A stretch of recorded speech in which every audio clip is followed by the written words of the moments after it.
अरिहं नमः।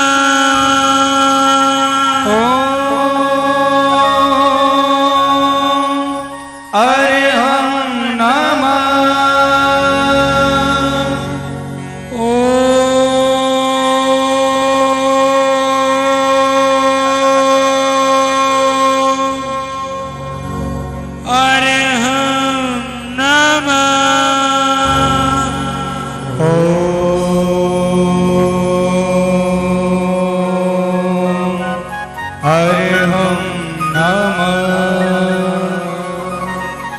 चलिए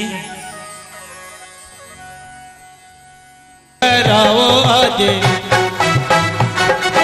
गुरुवर ने बनावो आज गवले करावो आज गुरुवर ने मनावो आज मारे आंगणे सूरज उगो सोनारो।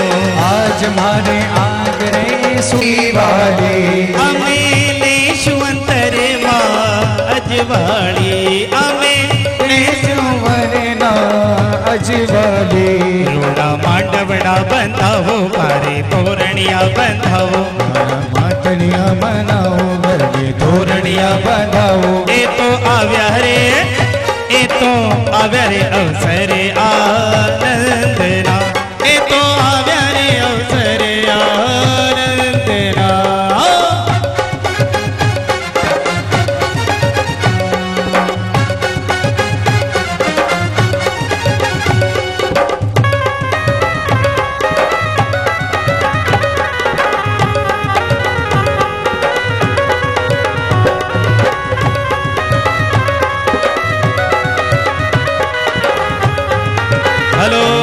सौव पाव वणासणो मंगलाणंच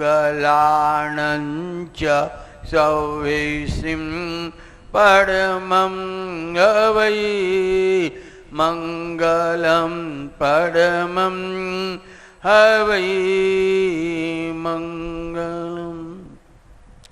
नमो दुर्वार रागादि वीरिवार निवारणी अर्हते योगी नाथाय महावीराय ताईनि। ओंकार बिंदु संयोक्तम नित्यं ध्यायन्ति योगिनः कामदं मोक्षदं चैव। ओंकाराय नमो नमः। ओंकाराय नमो नमः। अज्ञानतिमिरान्धानां ज्ञानाञ्जनशलाकया चक्षुरुन्मीलितं येन तस्मै श्री गुरवे नमः। येन तस्मै सद्गुरवे।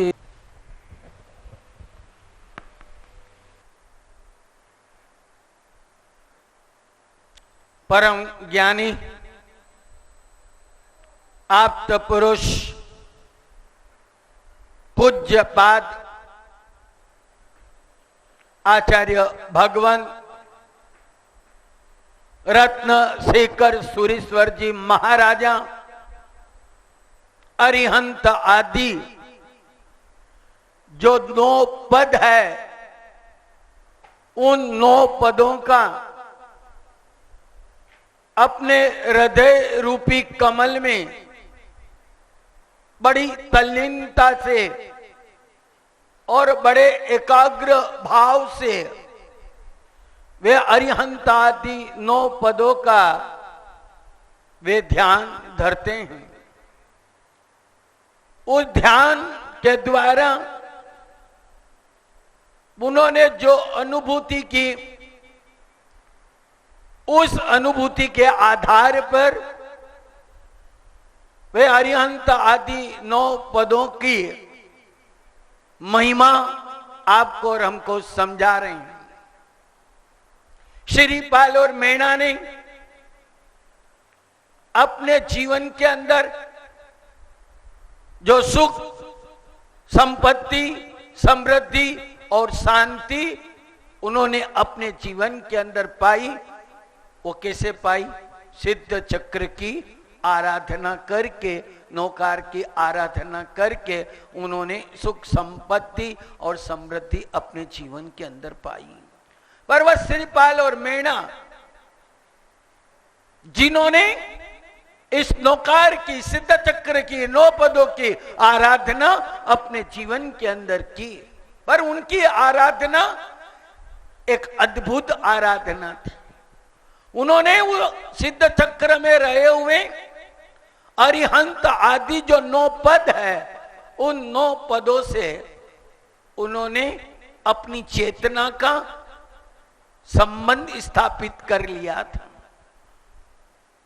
हम भी अपने जीवन के अंदर यदि नौकार की आराधना करते हैं तो हमारा प्रयत्न, हमारा पुरुषार्थ ये होना चाहिए कि हमारी अंत आदि की जो शुद्ध चेतना है, उस चेतना से हमारे चेतना का संबंध स्थापित कर दें।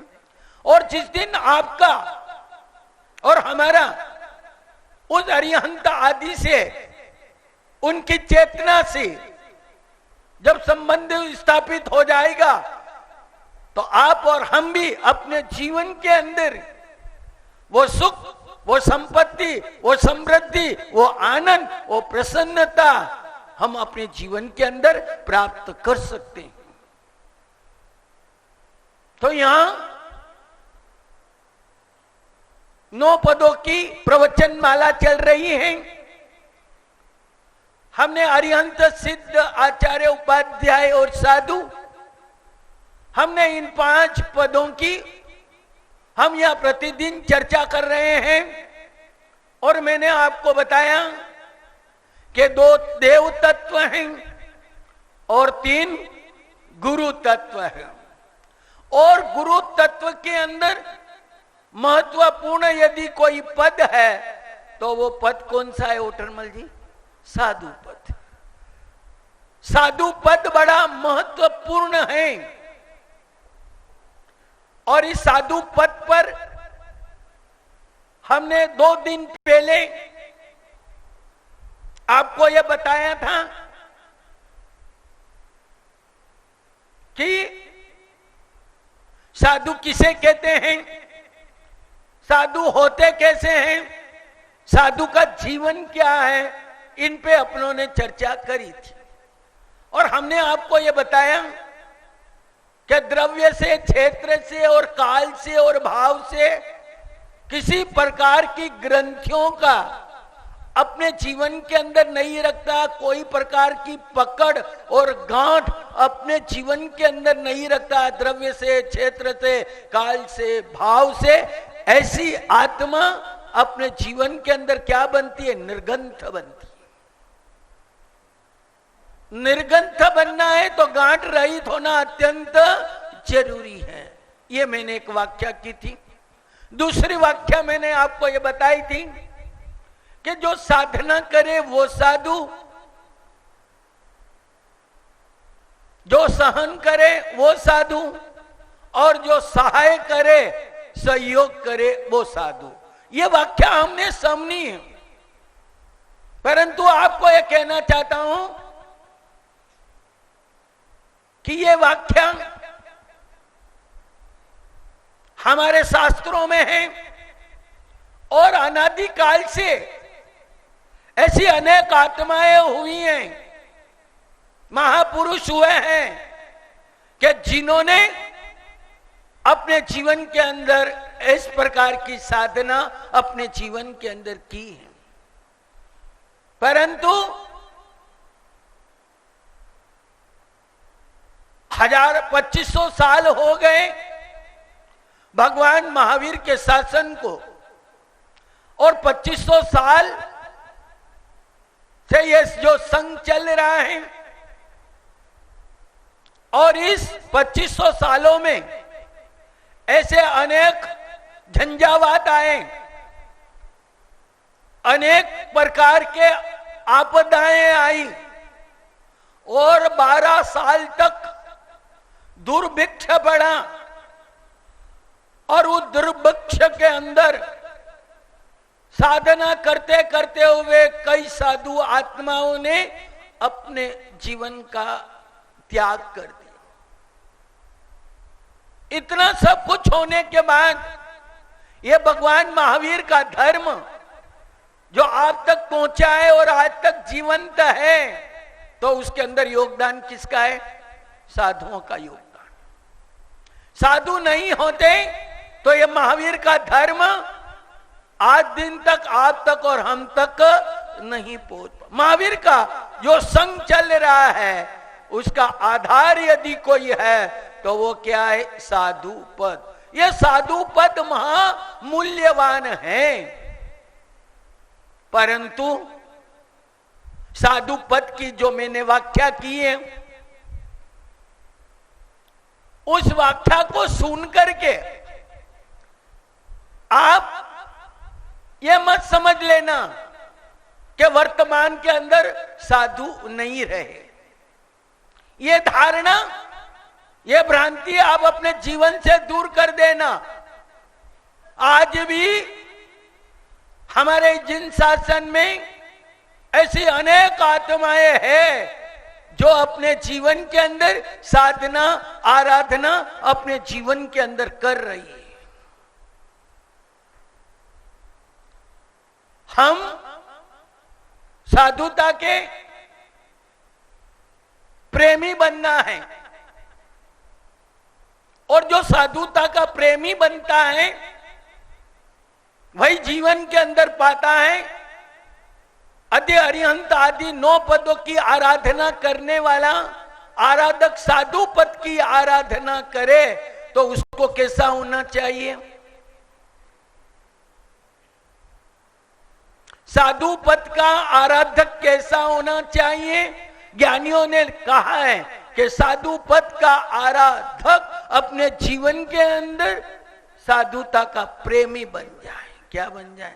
साधुता का प्रेमी बन जाए। और जो साधुता का प्रेमी बनता है वही अपने जीवन के अंदर सही अर्थों के अंदर वह अपने जीवन के अंदर बहुत कुछ पा लेता है। साधुता का प्रेमी बनना, पर हम अपने जीवन के अंदर जरा टटोल करके देखें कि हम साधुता के कितने प्रेमी हैं, साधुता के प्रति हमारी कितनी आस्था है।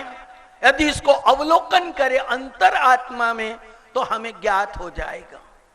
अभी वर्तमान की जो परिस्थिति जो हमारी समाज में चल रही है और जो स्थितियां बन रही हैं, अभी हम क्या हो गए, हमारी स्थिति क्या बन गई? हम साधुता के प्रेमी नहीं है। वर्तमान के अंदर हमारी जो स्थिति बनी है, हम व्यक्ति प्रेमी है और शक्ति प्रेमी बन गए। क्या बन गए? साधुता के प्रेमी नहीं है। नमो लोये सव्व सावणम बोलने वाली आत्मा फिर किसी का पक्षपात, और जो पक्षपात कर ले वो साधुता का कभी प्रेमी नहीं हो सकता है। और वर्तमान की जो स्थिति बनी है, अभी वर्तमान में जो चल रहा है, व्यक्ति की पूजा बड़ी है और शक्ति की पूजा बड़ी है। जब कोई कल्याण में या बम्बई में कोई अच्छा वक्ता है और बहुत अच्छा प्रवचन करता हो, साधना के क्षेत्र में अच्छा प्रवेश हो, तंत्र मंत्र हो, ज्योतिष को जानता हो, तो लोग कितने जाते हैं? टोले के टोले जाते हैं। मुझे भी कई लोग कहते हैं कि लेखेंद्र बाबू जी जब भी आते हैं आपके यहाँ भीड़ लगती है, लोग आते रहते हैं और दिन भर आप व्यस्त रहते हैं, भीड़ आती है। मैंने कहा ये कोई साधुता के प्रेमी नहीं है, ये व्यक्ति के प्रेमी हैं। और किसके प्रेमी हैं? शक्ति के प्रेमी। या तो हम दृष्टि रागी बन गए या फिर हमने शक्ति की पूजा की है, साधुता की पूजा हमने अपने जीवन के अंदर नहीं है। हम कोई शक्तिशाली साधु है, अच्छा प्रवचन देता है, हजारों की भीड़ इकट्ठी होती है, तंत्र मंत्र जानता है, ज्योतिष जानता है, तो ओटरमल जी कितनी भीड़ लगती है? बहुत भीड़ लगती है। तो किसकी पूजा की आपने? शक्ति की पूजा की है। परंतु आपके गांव के अंदर कोई साधु महाराज आए, इतना पुण्य उनका प्रबल नहीं है, और अपने जीवन के अंदर गांव के अंदर आए, इतना पुण्य प्रबल नहीं है, और उपाश्रय के अंदर आके बैठे हैं और एकांत में बैठ करके वे आमिल की तपस्या कर रहे हैं, स्वाध्याय कर रहे हैं, माला कर रहे हैं, ध्यान कर रहे हैं। ऐसे साधु एकांत में बैठ के तप कर रहे हैं, जब कर रहे हैं, साधना कर रहे हैं, तो उनके पास कितने लोग जाते हैं साता पूछने के लिए? बहुत कम जाते हैं।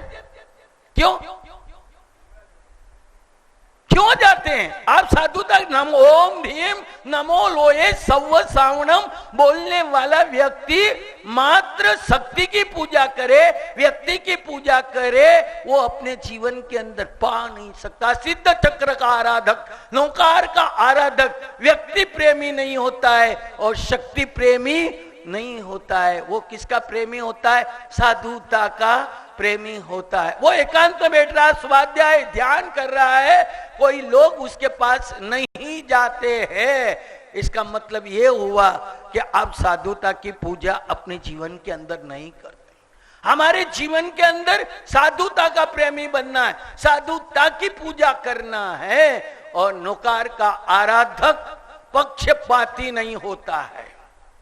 परंतु हम हमारी समाज की ओर दिग्दर्शन करते हैं, तो वर्तमान की जो स्थिति बनी हुई है आपकी और हमारी, वो स्थिति यह है कि जब कोई साधु आता है तो सबसे पहले हम ये पूछते हैं किस गच्छ के हैं, किस पक्ष के हैं, किस समुदाय के हैं, किस संप्रदाय के हैं। और आपको लगे कि हमारे पक्ष के हैं, हमारे समुदाय के हैं, हमारे हैं, तो हम उनकी पूजा कर देते हैं, उनकी भक्ति कर लेते हैं। पर कोई ऐसे भी हैं जो आपके पक्ष के नहीं है, आपके संप्रदाय के नहीं है, आपके समुदाय के नहीं है, आपके गच्छ के नहीं है, और वो आए हो तो हम कितनी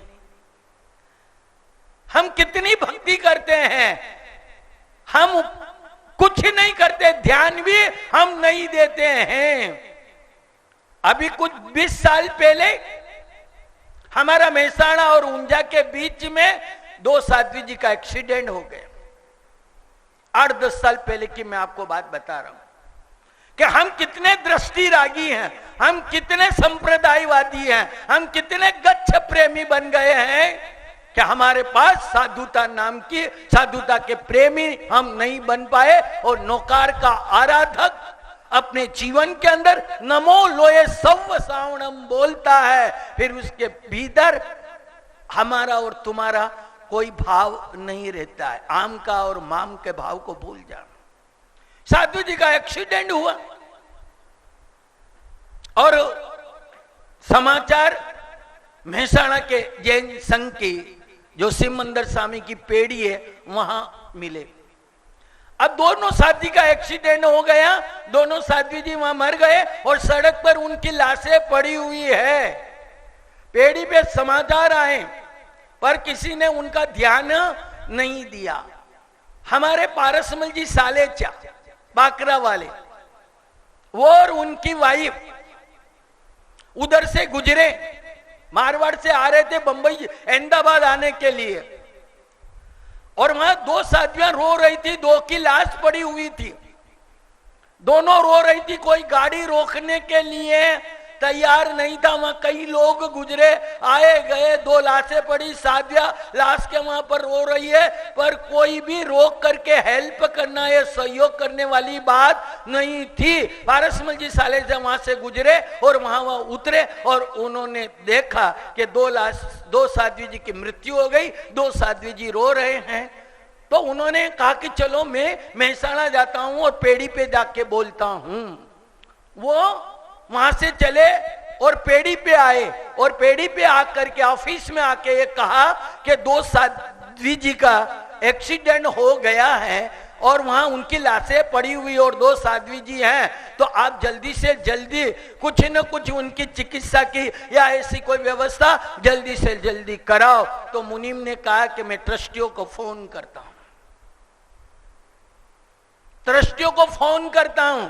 उसने ट्रस्टियों को फोन किया, ट्रस्टी आए और आकर के पूछा कि वो साध्वी जी कौन से समुदाय के हैं, कौन से गच्छ के हैं और कौन से पक्ष के हैं, और उनको ये मालूम पड़ा कि हमारे गच्छ के नहीं है, हमारे पक्ष के नहीं है, हमारे नहीं है। तो उन्होंने इतना कोई ध्यान नहीं दिया। क्या हम ओम ह्रीम नमो लोए सव्व सावणम बोलने वाले हम पक्षपाती बन गए?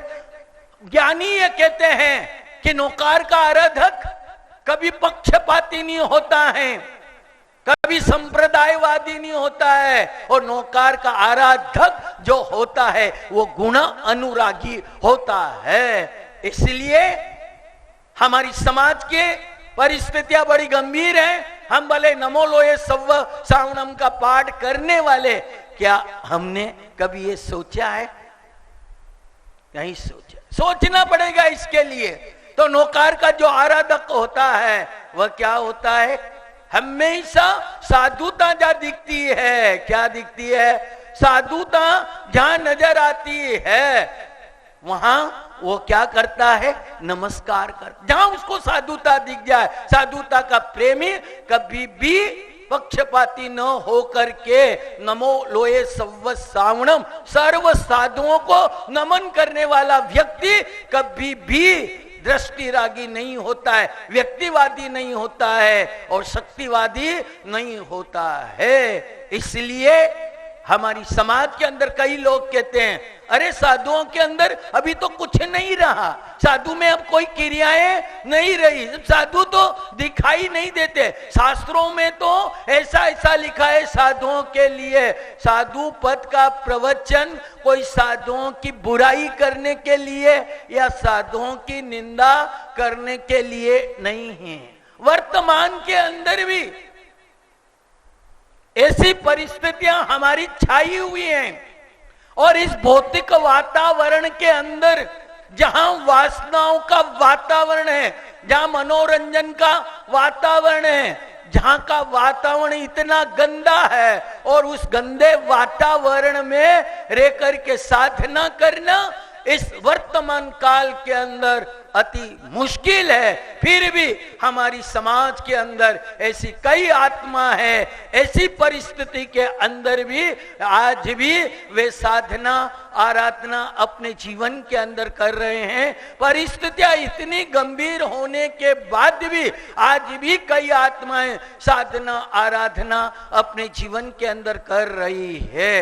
एक 22 साल की लड़की हो, एक 22 साल की लड़की, 25 साल की लड़की, उसके जीवन के अंदर सुख समृद्धि सर्व प्रकार की सुविधाओं का त्याग करके भगवान महावीर के पंथ को स्वीकार करती है। क्या करती है? स्वीकार करती है। और स्वीकार करने के बाद वे साध्वी जी महाराज अपने जीवन के अंदर साधना करते हैं। क्या करते हैं? साधना करते हैं। एकांत में बैठ करके वे माला गिनते हैं, स्वाध्याय करते हैं, ध्यान करते हैं, पाठ करते हैं, स्मरण करते हैं और परमात्मा की वे भक्ति करते हैं। इस कलयुग के अंदर इस प्रकार की साधना करना मुश्किल है। फिर भी ऐसे कई आत्माएं हैं जो अपने जीवन के अंदर साधना आराधना वर्तमान के अंदर कर रहे हैं। पर हमारी मानसिक स्थिति क्या है? अरे इस विषम काल के अंदर, इस भौतिक वातावरण में, वासना के वातावरण में, इस मोबाइल के वातावरण के अंदर भी कई आत्माएं साधना आराधना आज वर्तमान के अंदर कर रही है। एकांत में बैठ के उन 4 दीवालियों में बैठ के अपने जीवन में साधना आराधना अपने जीवन के अंदर कर रही है। पर हमारी दृष्टि क्या है?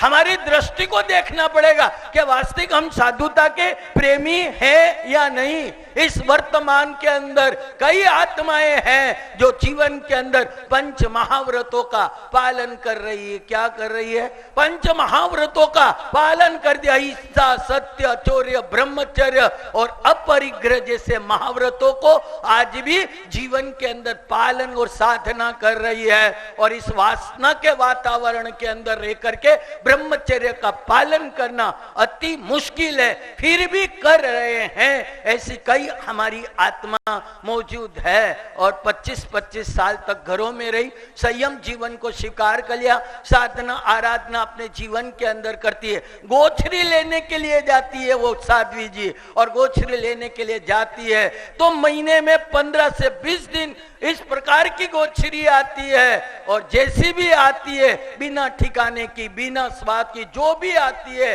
और वो ला करके खा लेती है, पर कोई शिकायत नहीं कर सकती है। और उपाश्रय में बैठना रमेश भाई 24 घंटा ये मुश्किल है। आपके बच्चे को एक सामायिक करने बिठा दो, देखें बैठते हैं, 4 दिवाली में रेत के तो देखो।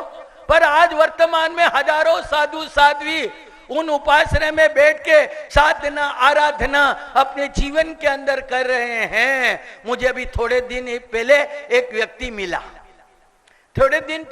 मुझे एक व्यक्ति मिला और मुझे कहने लगा मैं पालीताना से आ रहा हूं बाप जी। मैंने कहा पालीताना? अरे बाप जी मैं पालीताना से आ रहा हूं। मैं एक धर्मशाला में ठहरा हुआ था, वहां पर 2 साध्वी जी थे, 2-4 साध्वी थे। बाप जी इतने लड़ रहे थे, इतने झगड़ रहे थे कि पूछो ही मत। मैंने कहा वहां साधु साध्वी जो साध्वी जी वो लड़ रहे थे, तुझे वो ही दिखा, दूसरा और कुछ ही नहीं दिखा। वहां तो ऐसी आत्माएं थी जो 500-500 आमिल कर रहे हैं, जो 14-14 सालों से आमिल की वर्धमान की साधना इतना तब जब कर रहे हैं, वो तुझे नहीं दिखाई दिया। आप क्या देखते? साधु साध्वी लड़ाई कर रहे हैं। अरे वो भी छदमस्त है, वो कोई स्पेशल बन करके नहीं आए। क्या स्पेशल बन करके नहीं आए? हम छदमस्त हैं। छदमस्त का मतलब अज्ञानी हैं। अभी हम साधुता के मार्ग पर चले हैं, पर पूर्ण साधु बनने की संभावना हमारे में नहीं है। इसका मतलब ये नहीं है कि साधु नहीं है, साधु है, ऐसी कोई बात नहीं है कि नहीं है साधु। पर हम भी छदमस्त है, हमसे भी भूले होती है, हमको भी क्रोध आता है, हमको भी मान आता है, अभिमान आता, कई प्रकार के दुर्गुण हमारे जीवन के अंदर आते हैं। और मैं आपको स्पष्ट कहना चाहता हूं कि हम वो साधुता की मस्ती हमारे जीवन के अंदर प्राप्त नहीं हो रही है, पर हमारी झंकना, हमारी अभिलाषा है कि वैसी हमारे साधु जीवन की मस्ती प्रकट हो। परंतु हम मात्र अभी क्या कर रहे हैं? अभी हम मात्र साधक हैं। क्या है? साधक हैं। पूर्ण साधु बन जाएं तो फिर आपके बीच में रहने की कोई जरूरत नहीं। हम तो साधुता के मार्ग पर चल रहे। साधना के लिए एक कदम बढ़ाया। क्या बढ़ाया? साधना के क्षेत्र में हमने एक कदम बढ़ाया है। और ये बात ध्यान रखना उटरमल जी, जो चलता है वो क्या होता है? जो चलता है वो गिरता है, और जो गिरता है वो उड़ता है, और उड़ करके पहुंच जाता है। चलेगा तो गिरेगा, और गिरेगा तो उठेगा, उठेगा तो चलेगा। साधुता के मार्ग पर, साधना के मार्ग पर हम चल रहे हैं, और ऐसी कोई परिस्थिति आ जाए कि उस मार्ग से हम गिर भी सकते हैं, परंतु हमने तो चले तो गिरे ना। बैठने वाला चले तो गिरे, और तू तो चला ही नहीं, और तू ये उंगली बता रहा है कि वो देखो वो गिर गए। उनके ऊपर उंगली करने का तुझे कोई अधिकार नहीं है। वो चले तो गिरे और तू तो बैठा हुआ है। इसलिए कबीर कहते हैं, मार्ग चलते जो पड़े न ताको नाही दोष। मार्ग चलते जो पड़े ताको नाही दोष। कहेत कबीरा, जो बैठा है उसका अफसोस। मार्ग में चलते हैं, साधु जीवन है, साधना का जीवन है, चल रहे हैं, और चलते हुए गिर जाए तो कोई बड़ी बात नहीं है। और कोई व्यक्ति ये सोच ले जैसे एक छोटा बच्चा है और वो पालने के अंदर ही रहे, और उसको यदि वो सोच ले कि मैं गाड़ी पकड़ के चलूंगा तो मैं गिर जाऊंगा, क्या गाड़ी पकड़ के चलूंगा तो मैं गिर जाऊंगा, तो वो बच्चा कभी चलना सीख सकता है? वो गाड़ी पकड़ेगा तो गिरेगा, और गिरेगा तो चलना सीखेगा। घोड़िया के अंदर किसी ने चलना सीखा हो तो बताओ मुझे? चलता है तो एक दिन चलना सीख लेता है। महावीर ये कहते, कबीर ये कहते, ये साधना का मार्ग है, इसके अंदर चलते हैं तो कई आत्माएं गिर जाती है, परंतु एक दिन वो आत्मा चलती है तो पहुंच जाती है। पर तेरा ये अधिकार नहीं उंगली करने का, देखो वो गिर गया, वो चला तो गिरा, तू तो भैया बैठा ही है, तेने तो साधना के मार्ग पर एक कदम भी नहीं बढ़ाया, तू तो चला ही नहीं। और जब तू नहीं चला है तो तुझे कोई अधिकार नहीं है कि वो गिर गया। ये साधना के मार्ग है, चलते हैं गिरते। और मैंने आपको क्या कहा, हम छद्मस्त हैं। क्या है? छद्मस्त हैं। कहीं गिर भी सकते हैं, परंतु हम चले हैं तो गिरे हैं, और गिरने वाला एक दिन उड़ता है और उठ करके पहुंच जाता है। ये साधु का मार्ग है। पर मैंने साधु पद का प्रवचन सुन करके ये मत कहना कि आजकल तो साधु में कोई ठिकाने है नहीं, इनमें तो कुछ भी है नहीं, ऐसे विचार आपकी जिंदगी में मत लाना है। क्योंकि ऐसे कली काल के अंदर भी मैंने ऐसे साध्वी जी देखे हैं। एक बार मैंने विहार किया और एक स्कूल के अंदर ठहरा था रमेश भाई, और उन साध्वी जी को 500 आमिल चल रहे थे। कितने? 500 आमिल चल रहे थे। पर वो स्कूल में आके ठहर गए, और आगे एक गांव था जहां से विहार करके आए थे, उस गांव के अंदर बोल के आए थे कि हमारे यहाँ आमिल की व्यवस्थाएं कर देना। आमिल की व्यवस्था, पर गांव के अंदर बाजार का दिन था, हाट का दिन था, तो सब जने व्यापार में लग गए और 1:30 बज गई, कोई आमिल की गोचरी लेकर के नहीं गए। वो साध्वी जी मेरे पास आए और मुझे आके कहने लगे कि बाप जी हम आगे गांव में बोल के आए थे आमिल की गोचरी के लिए, पर 1:30 बज गई, अभी कोई आए नहीं है, हमारे लिए कोई भी आप व्यवस्था कर दो, मात्र चने मंगवा दो और गर्म पानी गरम करके ठंडा करके हमने दे दो। मैंने उन साध्वी जी को मात्र चने मंगवाए और चने मंगवा के गर्म पानी किया, और 1:30 बजे उनको कहा, 3 बजे मैंने मना के दिया, पर फिर प्रसन्न, कोई व्यास नहीं, कोई चिंता नहीं, कोई फिक्र नहीं, कोई उद्वेग नहीं, कोई अशांति नहीं। ऐसी साधना करने वाले साधु आज भी विद्यमान हैं। इसका मतलब ये मत समझ लेना कि साधु नहीं है। और साधु नहीं होते तो महावीर का धर्म आप तक पहुंचना मुश्किल है। वर्तमान के अंदर भी ऐसी कई आत्माएं हैं कि जिनके अंदर आराधना साधना आज भी अपने जीवन के अंदर कर रहे हैं। तो जीवन के अंदर आपको हमेशा किसी भी साधु की या साध्वी की कुछ क्रियाएं देख करके उनको निंदा मत करना, क्योंकि महावीर ने 2 दृष्टि बताई है देखने की। कौन सी है 2 दृष्टि? किसी को भी देखना है, अपने को देखना है और दूसरे को देखना है। महावीर ने 2 दृष्टि बताई, एक तो निश्चय व्यवहार, निश्चय नहीं, और एक व्यवहार नहीं।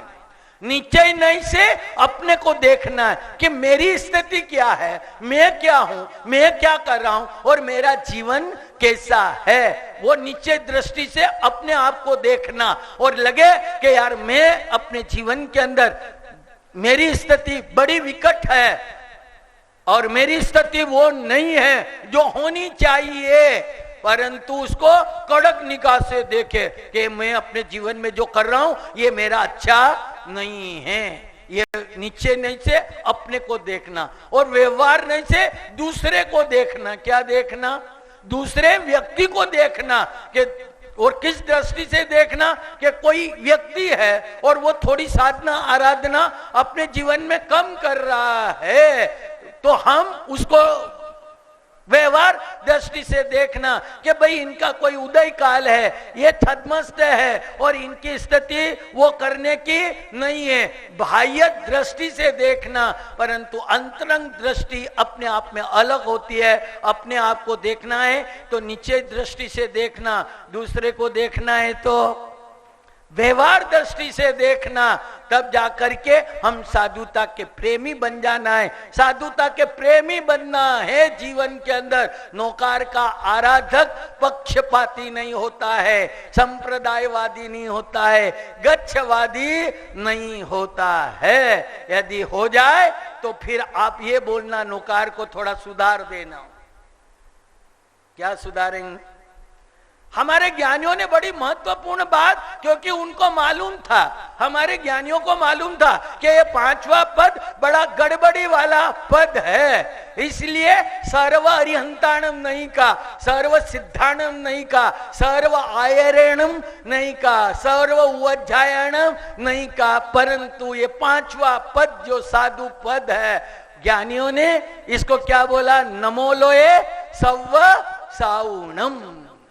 सर्व साधुओं का नमस्कार करने वाली बात है। क्या है? यहाँ कोई किसी को देखने की दृष्टि कौन से पक्ष का है, कौन से गच्छ का है, कौन से सिंगाड़े का है, ये देखने की दृष्टि नहीं है। नमो लोए सव्व साउणम लगा दिया और आपको पक्षवादी हैं, गच्छवादी है, समुदायवादी है, व्यक्ति प्रेमी है, तो फिर थोड़ा सा ये पांचवें पद में सुधार करके नमो लोए मम साउणम बोल देना। क्या बोलना? नमो लोए मम साउणम, मेरे साधुओं को नमस्कार है, दूसरे को नहीं है। और आपको साधुता में क्या देखना है?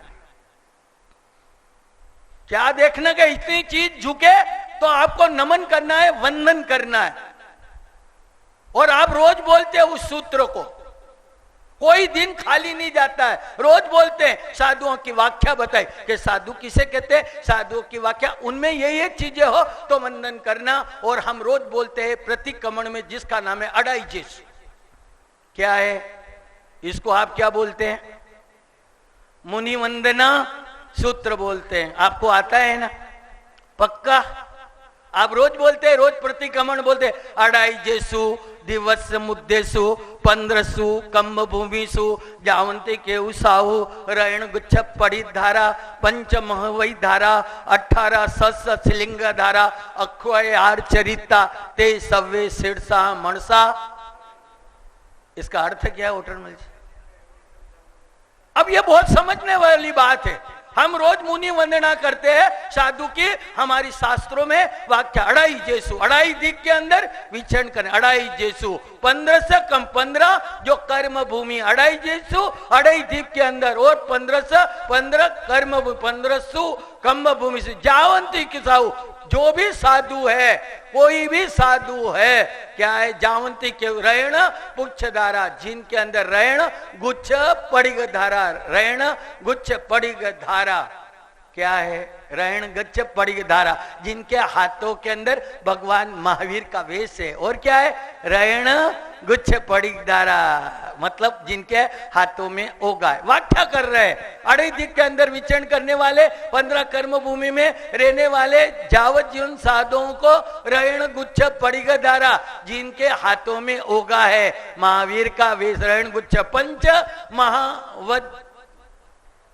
महावत धारा, जिनके अंदर 5 महाव्रत है। और वे 5 महाव्रत मैंने आपको बताए, सत्य, क्या? अहिंसा, सत्य, अचौर्य, ब्रह्मचर्य और परिग्रह। ये क्या है? 5 महाव्रत है। पंच महावई धारा 18 सशस्त्र शिलिंग धारा, जो 18,000 शील को धारण करने वाले 18 सशस्त्र शिलिंग अखुयार चरिता, और जिनका अखंड चारित है, शुद्ध चारित अखुयार चरिता, ते सव्वे, उन सभी को कैसे?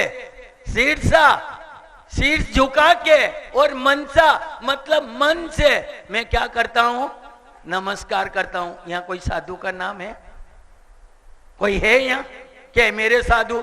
बस इतना आपको दिखे उनको हम नमस्कार कर लेते हैं, तो ये साधु पद की आराधना आपके लिए हमारे लिए आशीर्वाद बन सकती है, नहीं तो बनने वाली नहीं है। आम का और माम का, तेरा और मेरा आप करते रहे तो ये 9 पद आपको भव सागर से पार लगाने वाले नहीं हैं। तो ये नौकार महामंत्र की आराधना चल रही है और हमने 2 दिन देव तत्व को समझा और 3 दिन गुरु तत्व को समझा, और गुरु तत्व के बाद अब धर्म तत्व आता है। पर मैंने आपको क्या बोला कि वर्तमान की परिस्थितियां गंभीर है और कोई ये कह दे कि साधु है ही नहीं तो वो बहुत बड़ी गलत बात कह रहा है। साधु आज भी है और आज भी विद्यमान है। कई साधना आराधना, एक साधु मुझे मिला थोड़े दिन पहले, उसकी दीक्षा लेके 40 साल हो गए और 40 सालों से आंबिल की तपस्या कर रहे हैं। क्या कर रहे हैं? 6 बीघे ही नहीं खाई, कभी कोई देखा ही नहीं, शक्कर दूध गई वगैरह कोई नहीं देखा। 40 सालों से वे साधना करे। ऐसे साधु भगवान देखे अठम करके पारना, फिर अठम, ऐसे 108 अठम करने वाले आज भी है और आज भी साधुता है। और देखिए ये साधु ये साध्वी भर गर्मी के अंदर विहार करते हैं। क्या करते हैं? भर गर्मी में इतनी गर्मी पड़ती है, 48 डिग्री गर्मी, और उसके अंदर वो सड़क डामर की जो इतनी तपी हुई होती है और उसके अंदर खुले पैर घूमना, विहार करना अत्यंत मुश्किल है, फिर भी करते हैं। और जब साधु साध्वी विहार करके जाते हैं और आप राजस्थान से या कल्याण से निकले गाड़ी लेके, तो रास्ते में साधु साध्वी मिलते होंगे, तो आप कितनी बार उतरते होंगे? आप जाते तो है ना, आप जाते हैं कल्याण से निकलो राजस्थान, गाड़ी लेके जा रहे हैं ना, रास्ते में साधु साध्वी तो मिलते होंगे ना रमेश भाई, सबको मिलते होंगे। आप उतरते कि नहीं उतर? और उसमें गाड़ी के अंदर आपके पास खाकरा